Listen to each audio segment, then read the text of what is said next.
Aktres at It's Showtime host na si Ann Curtis, aminadong nagdadalamhati pa rin sa pagpanaw ng kanyang amang si James Ernest Curtis Smith.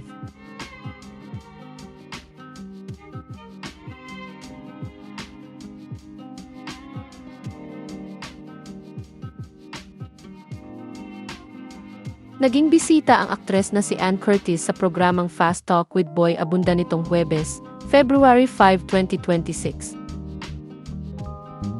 Doon ay nagsalita siya sa kauna-unahang pagkakataon tungkol sa pagkamatay ng kanyang amang si James Ernest Curtis Smith. Matatanda ang binawian ng buhay si James noong January 2, 2026 sa Cairns, Queensland, Australia sa edad na 82. Bago na pag-usapan ang tungkol sa pagpanaw ng ama ng aktres, ay humingi muna ng paumanhin si Boy Abunda kay Ann Curtis dahil hindi raw ito nagkaroon ng pagkakataong makiramay noon.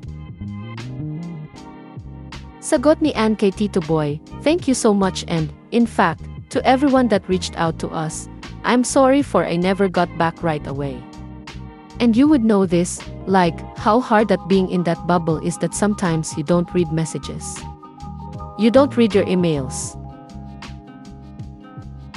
Inilahad ni Ann sa naturang panayam na balik trabaho na raw sila ng kanyang kapatid na si Jasmine Curtis Smith, at iyon daw ang kanilang great outlet para makapagsimula silang mag-move forward. Dagdag pa niya, "I've said this, grief really comes in waves.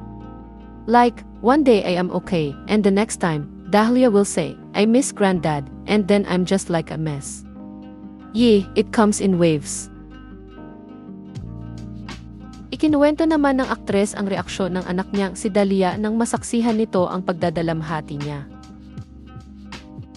Ayon sa kanya, na-shock daw si Dahlia nung nagkaroon siya ng little breakdown sa harap ng kanyang anak, pero sinabihan siya nito na isipin na lang daw niya na ang ama niya ay isang cloud na nasa harapan niya. Kaya naman sinabi ni Ann na kapag tumitingin siya sa clouds, ay maaalala niya ang kanyang ama.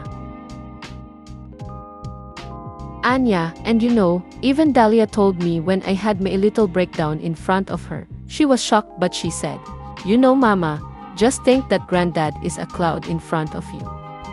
So now, when I look at the clouds, it's something that I always remember my dad." Samantala, mapapanood na sa mga sinihan ang pelikulang The Loved One simula February 11, 2026.